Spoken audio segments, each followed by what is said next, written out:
ಜನನಿ news ಚಾನೆಲ್ಗೆ like ಮಾಡಿ, subscribe ಮಾಡಿ, ಶೇರ್ ಮಾಡುವ ಮೂಲಕ ನಮ್ಮ ಚಾನೆಲ್ಗೆ ಸಹಕರಿಸಿ. ಹೆಚ್ಚಿನ ಮಾಹಿತಿಗಾಗಿ ಸಂಪರ್ಕಿಸಿ ಹರಿಚಿ. ಜಯ ಹೇ ಜಯ ಹೇ ಅಂಬೇಡ್ಕರ್, ಜಯ ಹೇ ಅಂಬೇಡ್ಕರ್, ಜಯ ಹೇ.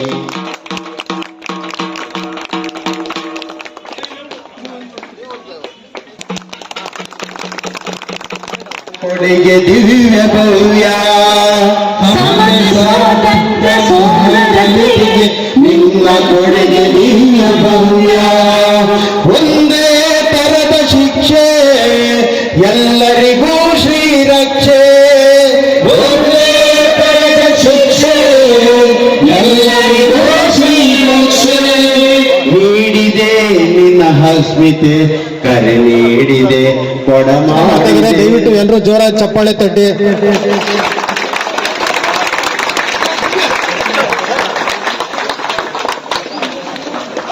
ಪುಷ್ಪಾರ್ಚನೆ ಮಾಡಿದಂತ ಎಲ್ಲ ನಮ್ಮ ಹಿರಿಯರಿಗೆ ಧನ್ಯವಾದಗಳು ಮಾಡ್ತಾ ಇದ್ದಂತೆ. ಕರ್ನಾಟಕ ರಾಜ್ಯ ಸರ್ಕಾರ ಸುಗ್ರೀವಾಜ್ಞೆ ಮೂಲಕ ಪರಿಶಿಷ್ಟರ ಒಳ ಮೀಸಲಾತಿ ಜಾರಿಗೊಳಿಸಬೇಕು. ಎರಡನೆಯದು, ನ್ಯಾಯಮೂರ್ತಿ ಸದಾಶಿವ ಆಯೋಗದ ವರದಿಯನ್ನು ಶಿಫಾರಸುಗಳನ್ನು ಕೂಡಲೇ ಜಾರಿಗೊಳಿಸಬೇಕು. ನ್ಯಾಯಮೂರ್ತಿ ನಾಗಮೋಹನ್ ದಾಸ್ ಸಮಿತಿ ವರದಿಯನ್ನು ಕಾಲಮಿತಿಯಲ್ಲಿ ಶೀಘ್ರವೇ ಜಾರಿಗೊಳಿಸಬೇಕು. ನಾಲ್ಕನೇದು, ಹಿಂದುಳಿದ ವರ್ಗಗಳ ಜಾತಿಯ ಜನಗಣತಿ ಕಾಂತರಾಜು ವರದಿಯನ್ನು ಸಾರ್ವತ್ರಿಕ ಚರ್ಚೆಗೆ ಬಿಡುಗಡೆಗೊಳಿಸಬೇಕು, ಒಪ್ಪಿಗೆ ಸೂಚಿಸಬೇಕು. ಇದಕ್ಕೆ ಐದನೇದು, ಕರ್ನಾಟಕ ಸರ್ಕಾರವು ಬದ್ಧತೆ ಪ್ರಾಮಾಣಿಕತೆ ಮೂಲಕ ಒಳ ಮೀಸಲಾತಿ ಜಾರಿಗೊಳಿಸುತ್ತಿದ್ದರೆ ರಾಜ್ಯಾದ್ಯಂತ ಹೋರಾಟಕ್ಕೆ ಕರೆ ನೀಡಲಾಗುವುದು. ಈ ಒಟ್ಟು 5 ಬೇಡಿಕೆಗಳನ್ನು ಒಮ್ಮತದಿಂದ ನಾವೆಲ್ಲರೂ ಮಂಡಿಸುತ್ತಿದ್ದೇವೆ. ಅದರಲ್ಲಿ 25% ಮೀಸಲಾತಿಯನ್ನ ಎಸ್ಟಿಗಳಿಗೆ ನಿಗದಿ ಮಾಡ್ತಾರೆ. ಆ 25% ಅಲ್ಲಿ 50% 2 ಜಾತಿಗಳಿಗೆ ಕೊಡಬೇಕು ಅಂತ ತೀರ್ಮಾನ ಮಾಡ್ತಾರೆ. ಒಂದು ವಾಲ್ಮೀಕಿ, ಮತ್ತೊಂದು ಮಜ್ಬಿ ಸಿಖ್ ಅಂತ ಪಂಜಾಬ್. ಅದನ್ನ 9/3/2010 ಪಂಜಾಬ್ ಮತ್ತು ಹರಿಯಾಣ ಹೈಕೋರ್ಟ್ ಸಂವಿಧಾನ ಬದ್ಧವಲ್ಲದ ಕಾಯ್ದೆ ಇದು ಅಂತ ಹೇಳಿ ರದ್ದು ಮಾಡ್ತದೆ 2010. ಮತ್ತೆ ಹರಿಯಾಣ ಸರ್ಕಾರ 9/9/94 ಒಂದು ನೋಟಿಫಿಕೇಶನ್ ಮಾಡಿತು. ಅದರಲ್ಲಿ ಶೆಡ್ಯೂಲ್ ಕ್ಯಾಸ್ಟ್ಗಳನ್ನ ಎ ಮತ್ತು ಬಿ ಬ್ಲಾಕ್ ಅಂತ ಡಿವೈಡ್ ಮಾಡ್ತಾರೆ.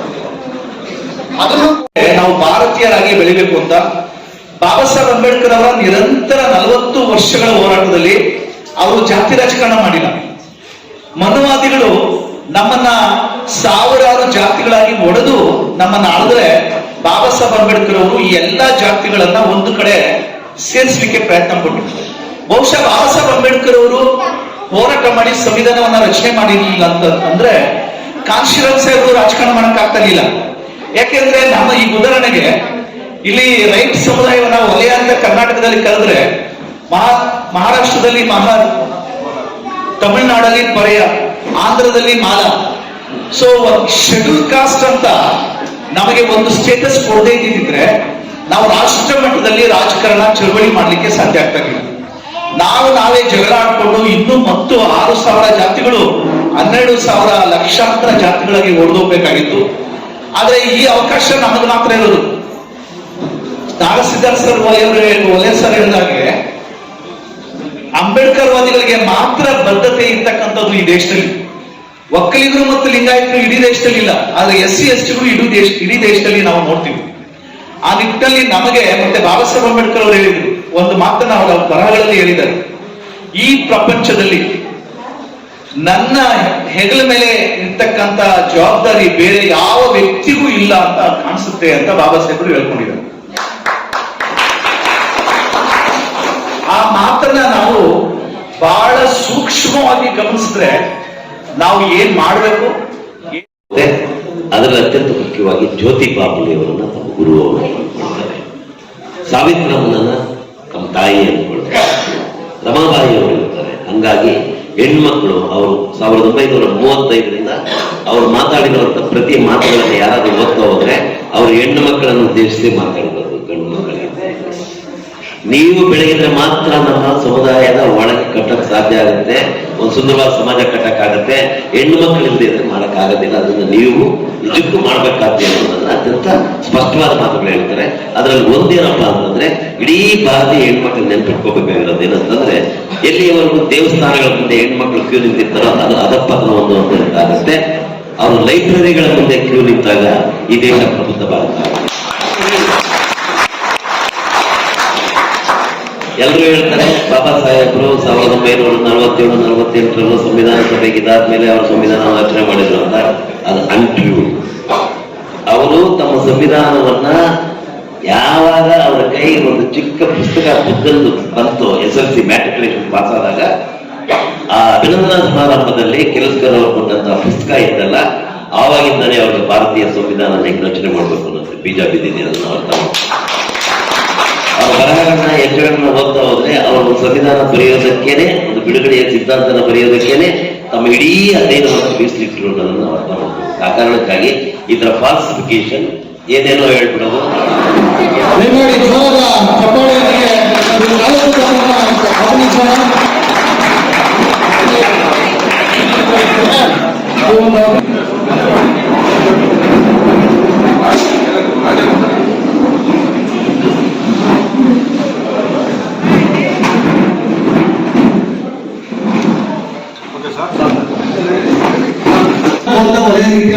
ಕೃತಿಯನ್ನ ಸಂಶೋಧನೆ ಮಾಡಿ ಪ್ರಕಟ ಮಾಡಿದೆ. ಆಲ್ಮೋಸ್ಟ್ 31 ವರ್ಷ ಆಗಿದೆ.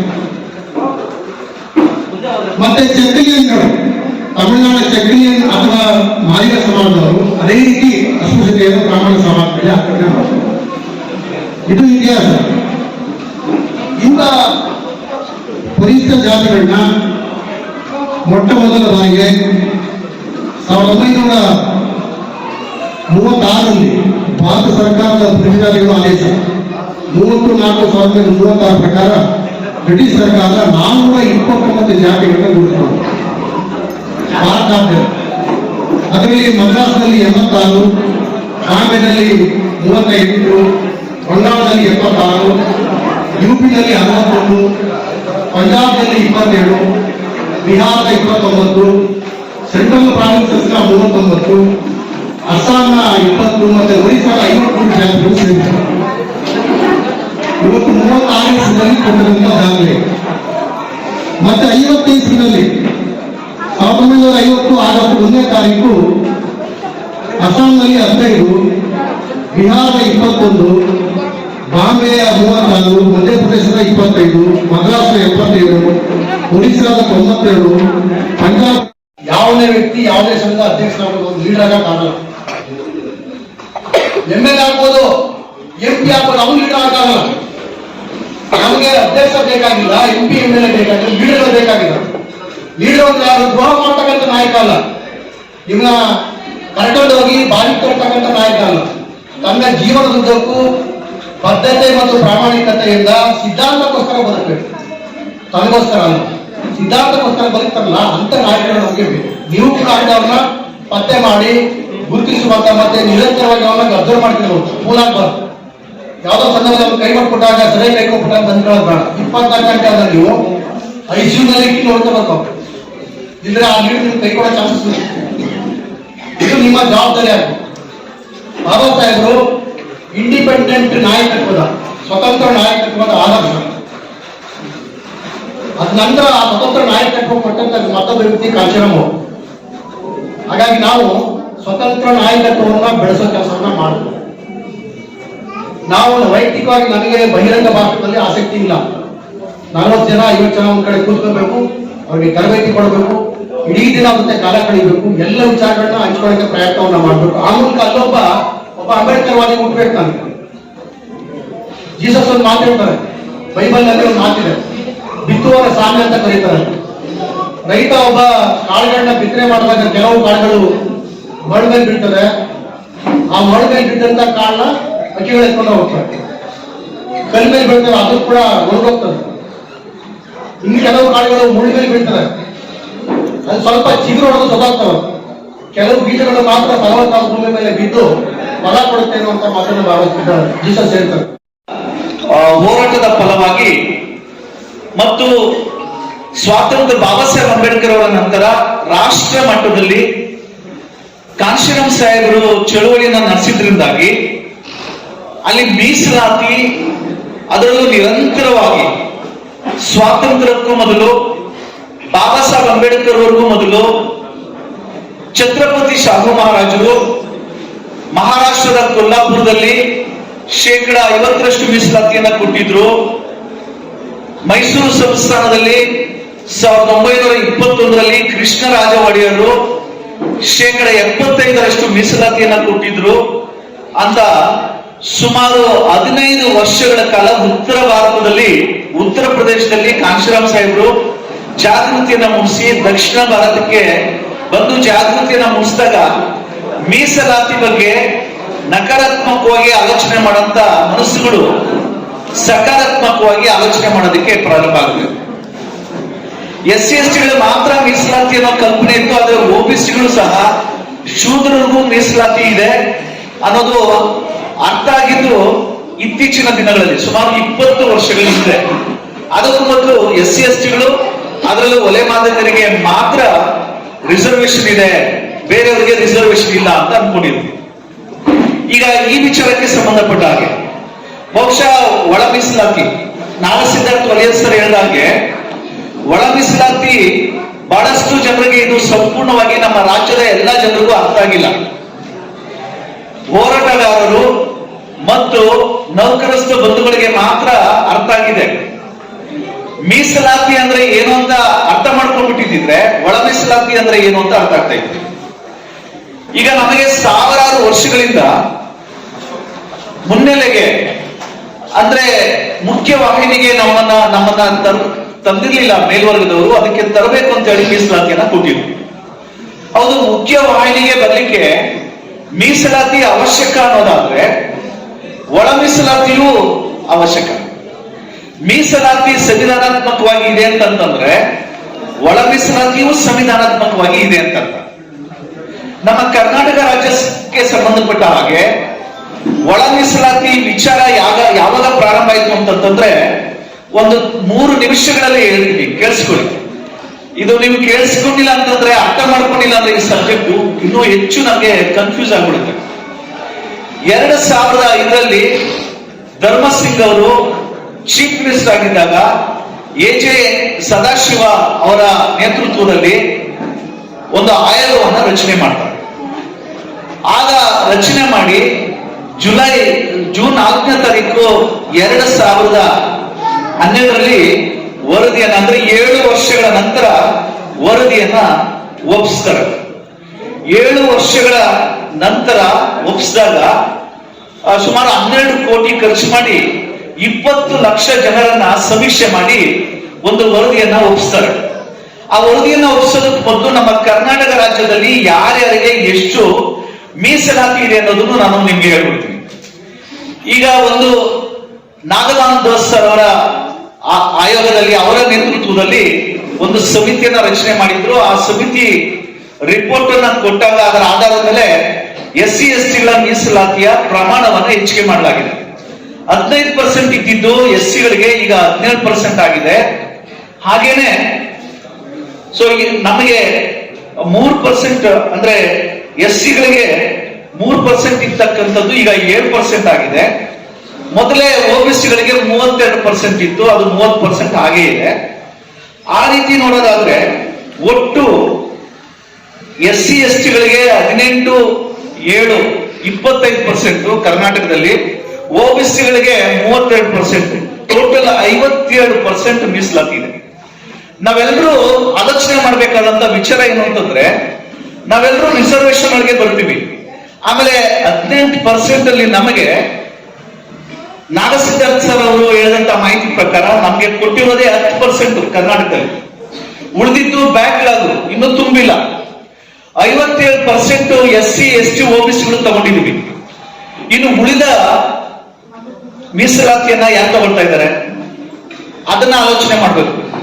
ಸದಾಶಿವ ಆಯೋಗದ ವರದಿಯಲ್ಲಿ ಏನಿದೆ ಅಂತ ನಾನು ನಿಮಗೆ ಹೇಳೋದಕ್ಕೂ ಮೊದಲು ನಾವೆಲ್ಲರೂ ಒಂದು 2-3 ಬಾರಿ ಹೇಳಿದ್ರು ಸಿದ್ಧಾರ್ಥ ಸರ್, ಒಳ ಮೀಸಲಾತಿ ವಿಚಾರವನ್ನ ನಾವು ಸೀರಿಯಸ್ ಆಗಿ ತಗೋಬೇಕಾ ಅಥವಾ ನಮಗೆ ಬೇರೆ ವಿಚಾರಗಳು ಇದೆಯಾ ಅಂತ ನಾವೆಲ್ಲರೂ ಅರ್ಥ ಮಾಡ್ಕೊಳ್ಬೇಕಾಗಿರೋದು.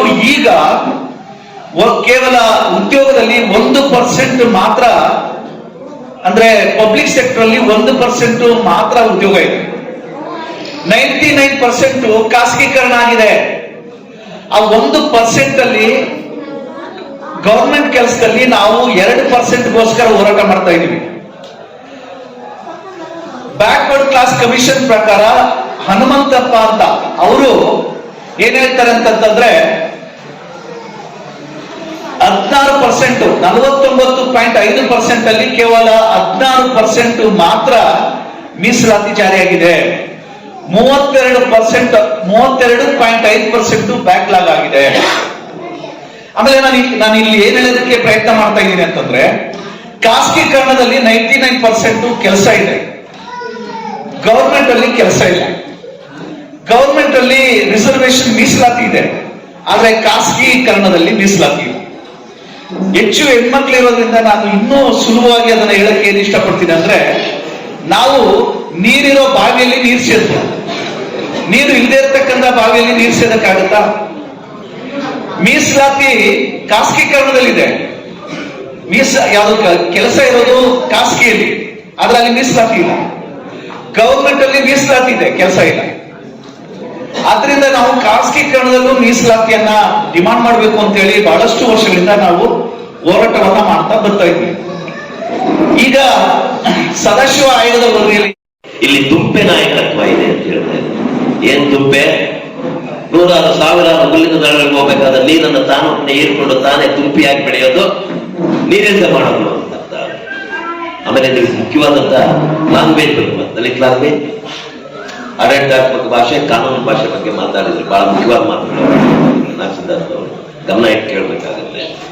ಅದರೊಳಗೆ ಒಂದು ಲ್ಯಾಂಗ್ವೇಜ್ ಅನ್ನು ಸೃಷ್ಟಿ ಮಾಡೋದು ಬಹಳ ಮುಖ್ಯ. ಹೊಸ ಹಿಡಿಕಟ್ಟನ್ನು ಕಟ್ಟಬೇಕು ಅನ್ನೋ ಮಾತನ್ನು ಹೇಳಿದ್ದಾರೆ. ಜಸ್ಟಿಸ್ ಬಗ್ಗೆ ಮಾತಾಡಿದ್ರು, ಲ್ಯಾಂಗ್ವೇಜ್ ಆಫ್ ಜಸ್ಟಿಸ್. ಬಾಬಾ ಸಾಹೇಬರು ಸಾಮಾಜಿಕ ನ್ಯಾಯವನ್ನು ತರೋದಕ್ಕೆ ಮಾಡಲು ಎಲ್ಲರೂ ಹೇಳ್ತಾ ಇದ್ದಾರೆ. ಅದು ಮಿತಿಯಾಗಿರುವಂತ ಮಿತಿ, ಅದು ಬರೀ ಸಾಮಾಜಿಕ ನ್ಯಾಯವನ್ನಲ್ಲ, ಟ್ರಾನ್ಸ್ ಜನರೇಷನಲ್ ಜಸ್ಟಿಸ್ ಅಂತ ಕರೀತಾರೆ ಬಾಬಾ ಸಾಹೇಬ್. ಅವರೇ ಕರೆದಿರೋ ಮಾತನ್ನು ಹೇಳ್ತಾ ಇದ್ದೀನಿ ನಾನು. ಟ್ರಾನ್ಸ್ ಜನರೇಷನಲ್ ಅಂತಂದ್ರೆ ಮುಂದಿನ ತಲೆಮಾರುಗಳು ಕೂಡ ನ್ಯಾಯ ಸಂಗ್ರಹದ್ದು ಅಂತ ಅರ್ಥ. RSS ಅದರ ಉದ್ದೇಶ ಏನು? RSS ಅಂತಂದ್ರೆ ತಾನು ಏನು ಶ್ರೇಷ್ಠ ತಳಿಯಾಗಿದ್ದೀನಿ, ಬ್ರಾಹ್ಮಣ ಆಗಿದ್ದೀನಿ, ಈ ಬ್ರಾಹ್ಮಣ ಕುಲದ 300 ವರ್ಷಗಳ ನಂತರವೂ ಕೂಡ ಆ ಕುಡಿಗೆ ಯಾವುದೇ ಧಕ್ಕೆ ಬಾರದಂತೆ ರಕ್ಷಾ ಕವಚವನ್ನು ನಿರ್ಮಿಸಬೇಕು ಅನ್ನೋದು RSS ಉದ್ದೇಶ. 10 ತಲೆಮಾರು ಮುಂದಕ್ಕೆ. ನಮಗೆ ನಮ್ಮ ಚರಿತ್ರೆ ನೆನಪಿದೆಯಾ? ಇಲ್ಲ. ಬಾಬಾ ಸಾಹೇಬ್ ಪದೇ ಪದೇ ಹೇಳ್ತಾ ಇದ್ರು, ಚರಿತ್ರೆಯನ್ನು ಮರೆಯಬಾರದು, ಚರಿತ್ರೆಯನ್ನು ಮರೆತವರಿಂದ ಮರುಚರಿತ್ರೆಯನ್ನು ಬರೆಯಕ್ಕಾಗಲ್ಲ. ಇನ್ನೊಬ್ಬ ತತ್ವಜ್ಞಾನ ಹೇಳ್ತಾರೆ ನೀಶೆ, ನಾವು ಚರಿತ್ರೆಯಿಂದ ಇದುವರೆಗೂ ಕಲಿತಿರುವುದು ಏನೆಂದರೆ ಏನನ್ನೂ ಕಲಿತಿಲ್ಲ ಎನ್ನುವುದು. That's true. ಈ ಚಳುವಳಿ 70ರಿಂದ ಹಿಡ್ಕೊಂಡು 90ರವರೆಗೂ ನಡೆದಿರುವಂತ ದಲಿತ ಚಳುವಳಿ ಇತಿಹಾಸವನ್ನು ಸರಿಯಾದ ರೀತಿಯಲ್ಲಿ ಕಣ್ಣಿಟ್ಕೊಂಡು ನೋಡಿದ್ರೆ ಗೊತ್ತಾಗುತ್ತೆ ಅದರ ಕೊಡುಗೆ. ನೀವು ಏನೇ ಈಗ ಸರ್ಕಾರಕ್ಕೆ ಸಲ್ಲಿಸಿದಿರಲ್ಲ ಮನವಿ, ಆ ಮನವಿಯಲ್ಲಿ ಭೂಮಿ ಬೇಕು ಅಂತ ಕೇಳಿದ್ರಲ್ಲ, ದಲಿತ ಚಳುವಳಿ 14 ಲಕ್ಷ ಎಕರೆ ಭೂಮಿಯನ್ನ ಕರ್ನಾಟಕದಲ್ಲಿ ಕೊಡುವಂತ ಸರಣಿ ಹೋರಾಟಗಳನ್ನ ರಾಜ್ಯಾದ್ಯಂತ ವ್ಯಾಪಕವಾಗಿ ಮಾಡಿದೆ. ಎಷ್ಟು ದೊಡ್ಡ ಸಂಘಟನೆ ಇರಬೇಕು, ಎಷ್ಟು ದೊಡ್ಡ ಸಂಘಟನೆ ಇರಬೇಕು, ಎಂತ ದೊಡ್ಡದಿರ್ಬೇಕು. ಇದು ಇವತ್ತಿಂದ ನಾನು ಹೇಳ್ತಿಲ್ಲ, ನಾನು 90ರವರೆಗಿನ ಚರಿತ್ರೆಯನ್ನು ನೀವು ಸರಿಯಾಗಿ ಕಣ್ಣಿಟ್ಕೊಳ್ಬೇಕು. ಈ ಎಡ ಮತ್ತು ಬಲ ಎಲ್ಲಿಂದ ಆರಂಭ ಆಯ್ತು ಅನ್ಕೊಳ್ಬೇಕು. ಕರ್ನಾಟಕದಲ್ಲಿ ಈ ತರದ ಒಂದು ಎಡ ಬಲ ಅನ್ನುವಂತ ಪದಗಳು ಪ್ರಯೋಗ ಆಗಿದ್ದು ಕೋಲಾರಲ್ಲಿ ಬಿ ಕೃಷ್ಣನವರು ಚುನಾವಣೆ ನಿಂತಿದ್ದರಿಂದ 1990.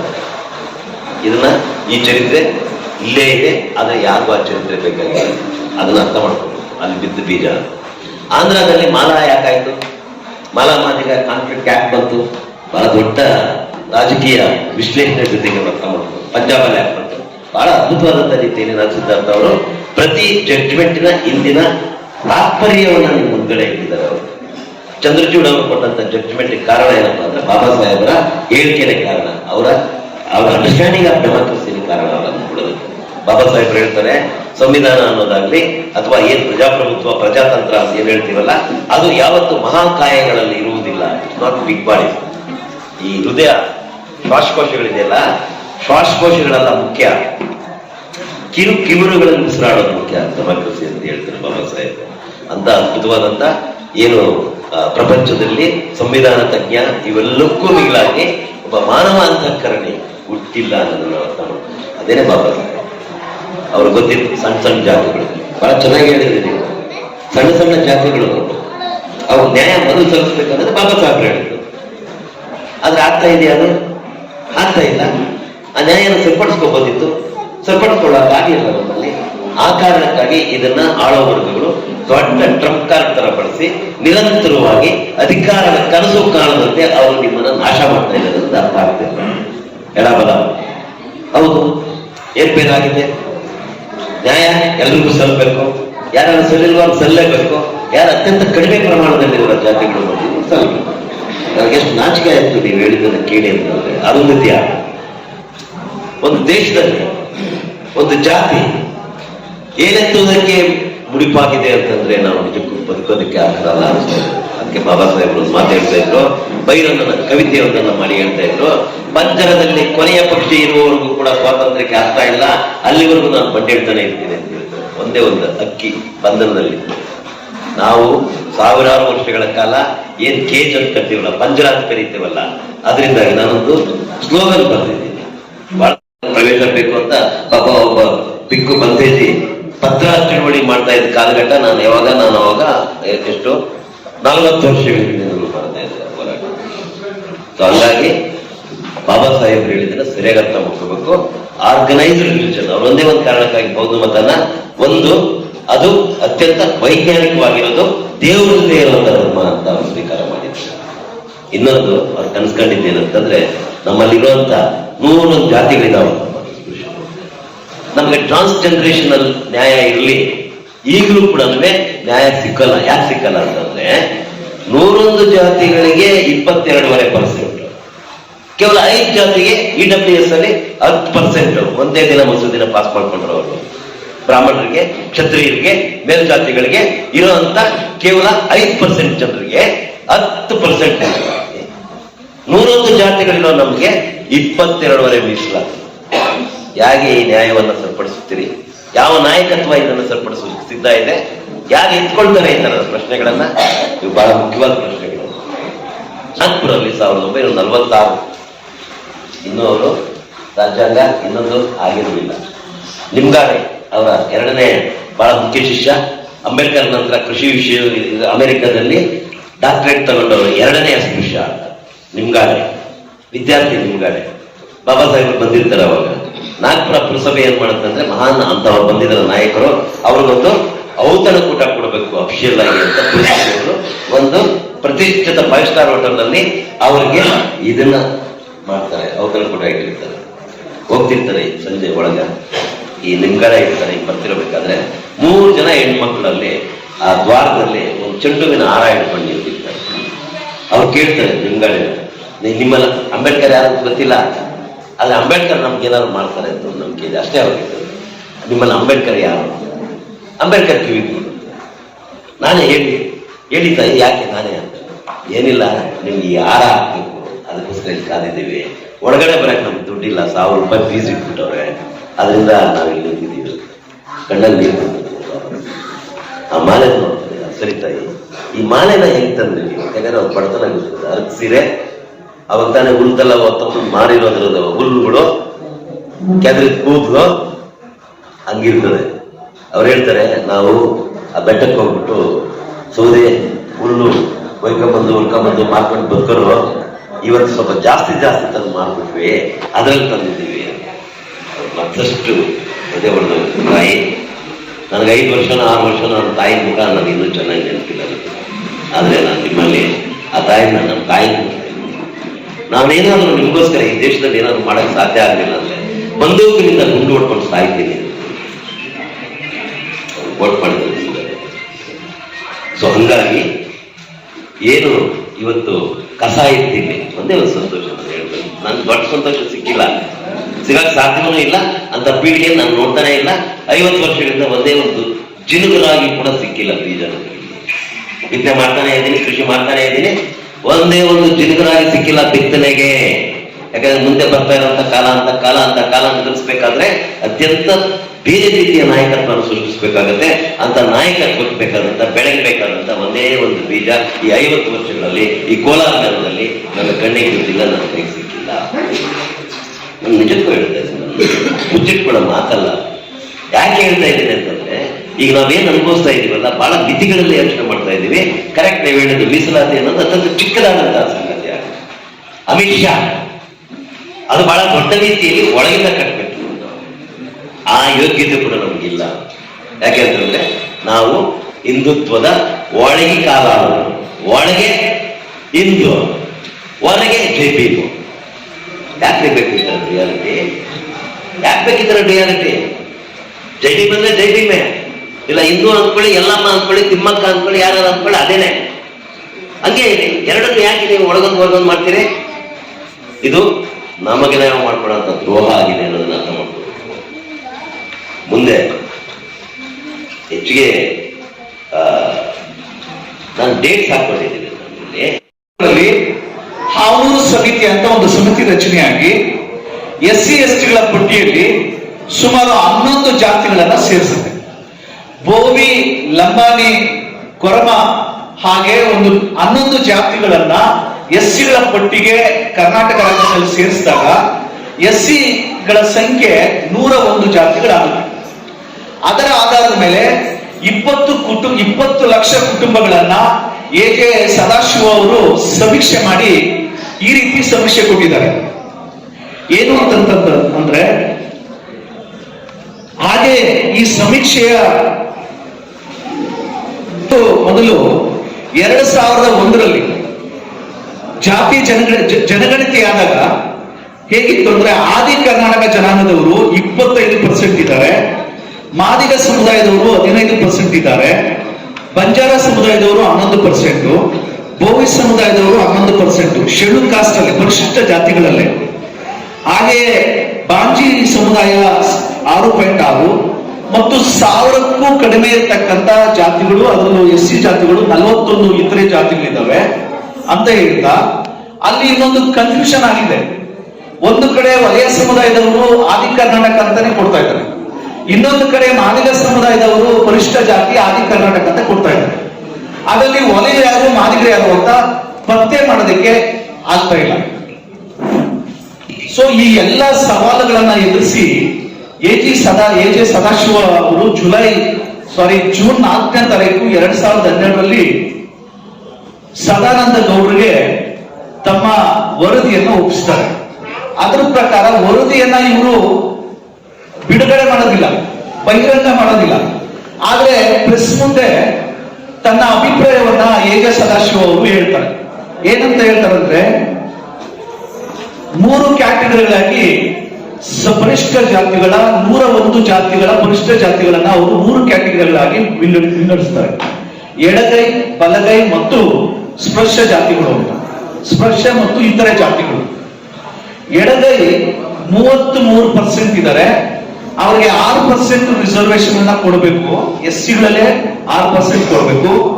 ಬಲಗೈ ಸಮುದಾಯದವರು 32% ಇದ್ದಾರೆ, ಅವ್ರಿಗೆ 5% ಕೊಡಬಹುದು. ಸ್ಪರ್ಶ ಜಾತಿಗಳು 23.4 ಹೇಳಿದ್ದಾರೆ, ಅವ್ರಿಗೆ 3% ರಿಸರ್ವೇಶನ್ ಅನ್ನ ಕೊಡಬಹುದು. ಹಾಗೆ ಇತರ ಜಾತಿಗಳು 4.65% ಇದ್ದಾರೆ, ಇವರೆಲ್ಲರೂ ಸೇರಿ 1% ಅನ್ನ ಕೊಡಬಹುದು.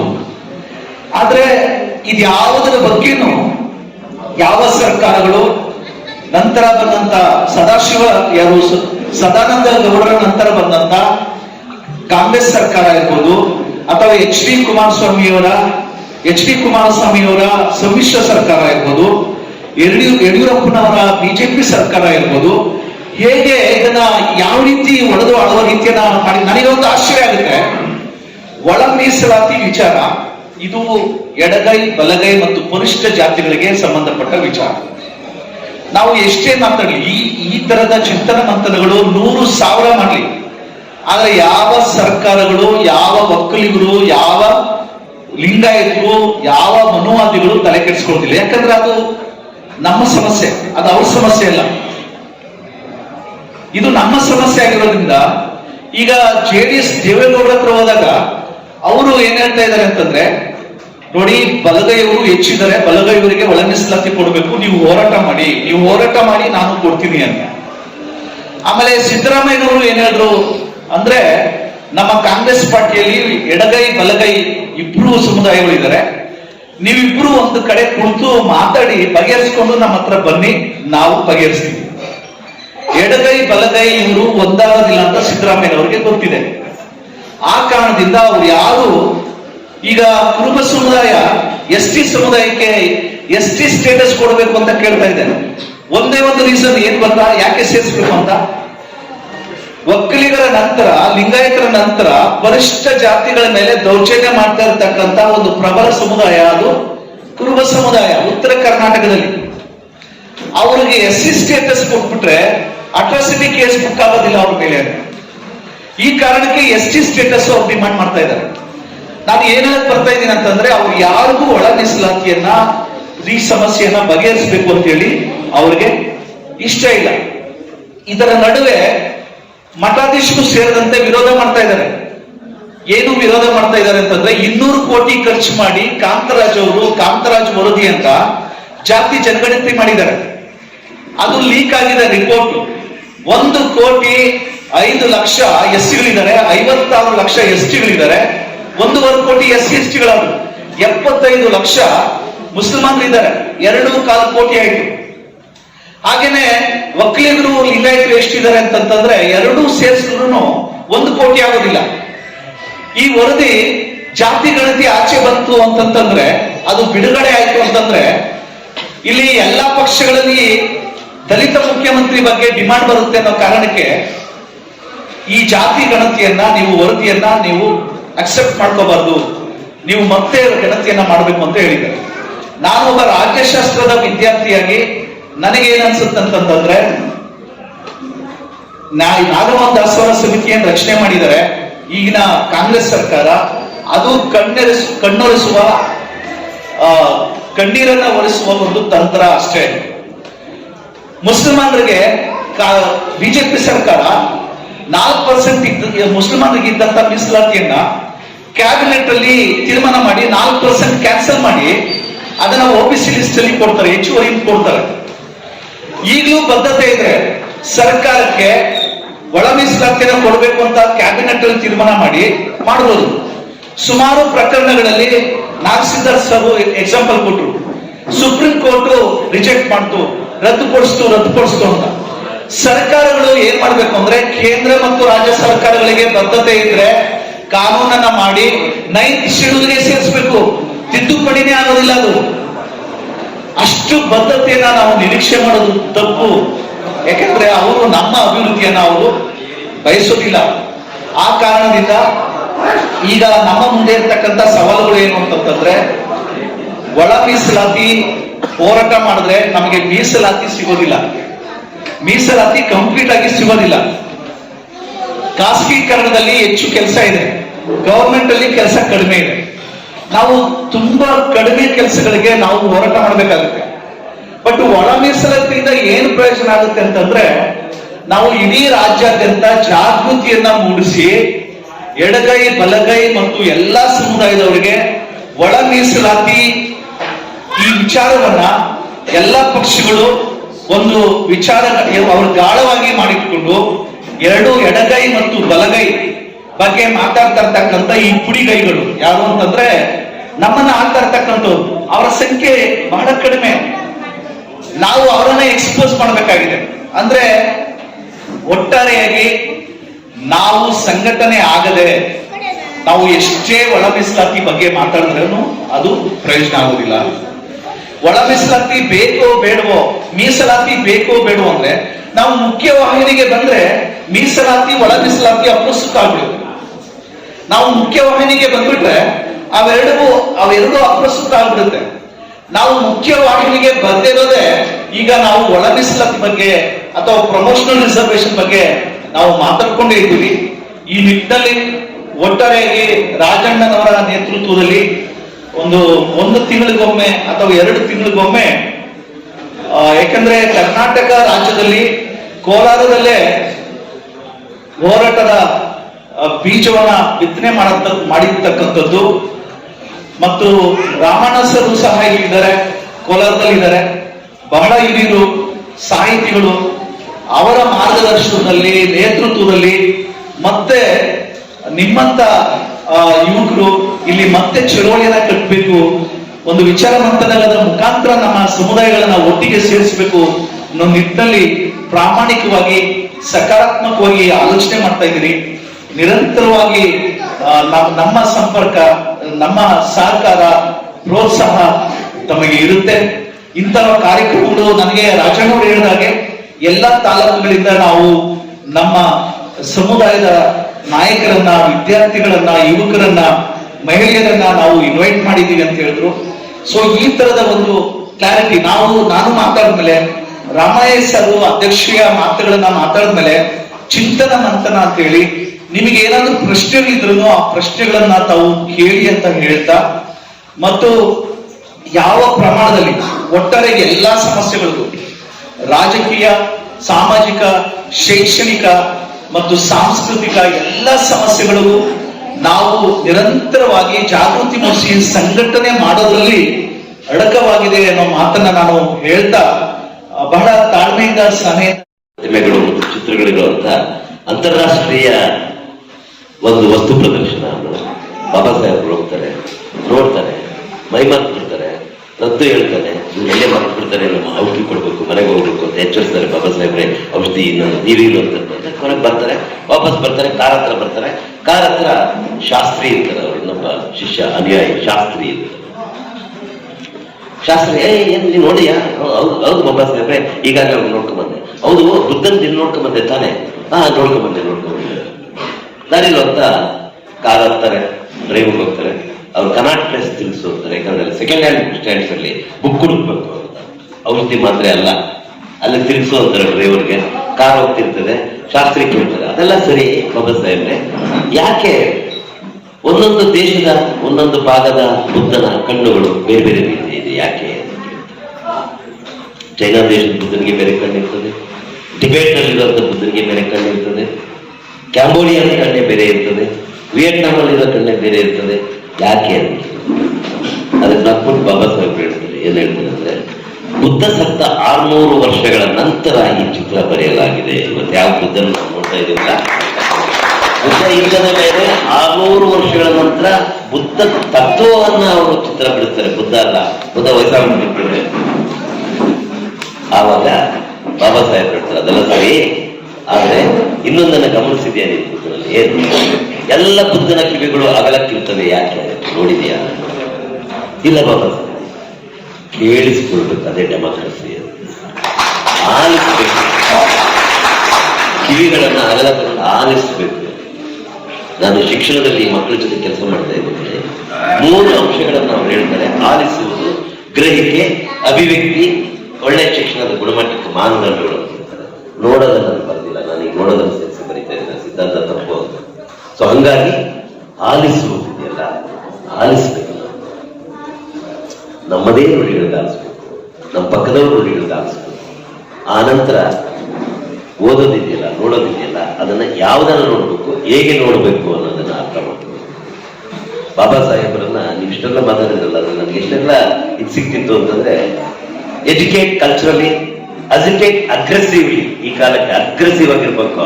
ಈಗ ಗುಲಾಮಗಿರಿಯ ಪ್ರತೀಕಗಳಾಗಿ ನಮ್ಮ ಏನು ಹೋರಾಟಗಾರರು, ನಾಯಕರು, ಕೂಡೆ ನಾಯಕರು, ಯಾವ್ದು ವಾಟ್ಸಪ್ ಅಲ್ಲಿ ಇರುವಂತ ನಾಯಕರು ಮಾಡ್ತಾ ಇರೋದು ಕೂಡೆ ನಾಯಕರು, ಗುಲಾಮ ನಾಯಕರ ಪ್ರತಿನಿಧಿಗಳವರು. ಅದಲ್ಲ, ಅಗ್ರೆಸಿವ್ ಆಗಿರ್ಬೇಕು ಒಂದು ಹೋರಾಟ. ಅದಕ್ಕೆ ಅಗ್ರೆಸಿವ್ ಹೋರಾಟಗಳು ಯಾಗಿರ್ಬೇಕು ಅನ್ನೋದನ್ನ ಚರ್ಚೆ ಮಾಡ್ಬೇಕು. ಇನ್ನೊಂದು ಆರ್ಗನೈಸ್ ಗ್ಲೋಬಲಿ. ಆರ್ಗನೈಸ್ ಅನ್ನೋದು ಗ್ಲೋಬಲಿ, ಪ್ರಪಂಚದಾದ್ಯಂತ ಇವತ್ತು ಅಂಬೇಡ್ಕರ್ ರೈಟ್ಸಿದ್ದಾರೆ. ಇವತ್ತು ನಾವು ಅವರೆಲ್ಲರನ್ನು ಒಳಗೊಳ್ಳೋ ರೀತಿಯಲ್ಲಿ ಸಂಘಟನೆ ಕಟ್ಟಬೇಕು. ಆ ಸಂಘಟನೆ ಕಟ್ಟುವಂತ ಕಣ್ಣೋಟ ಆಗ್ಲಿ, ಆ ಕಾರ್ಯಶೀಲತೆ ಆಗ್ಲಿ, ಅದರಲ್ಲಾಗ್ಲಿ ನಾವು ಕಳ್ಕೊಂಡಿದೀವಿ. ನಮ್ಮ ಮುಂದಿನ ಮಕ್ಕಳಲ್ಲಿ ಅದನ್ನ ಬಿತ್ತಬೇಕು. ನಾವು ಏನಾದ್ರು ಬಿತ್ತೋದಾದ್ರೆ ಅದನ್ನು ಬಿತ್ತಬೇಕು ಅಂತ ಹೇಳ್ತಾ ನಾನು ಹೆಚ್ಚು ಮಾತನಾಡೋ ಸ್ಥಿತಿಯಲ್ಲೂ ಕೂಡ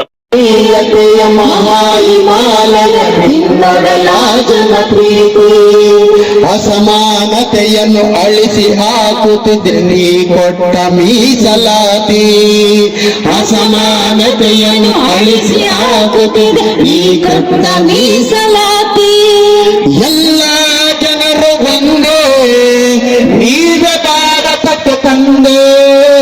ಎಲ್ಲ ಜನರು ಒಂದೇ,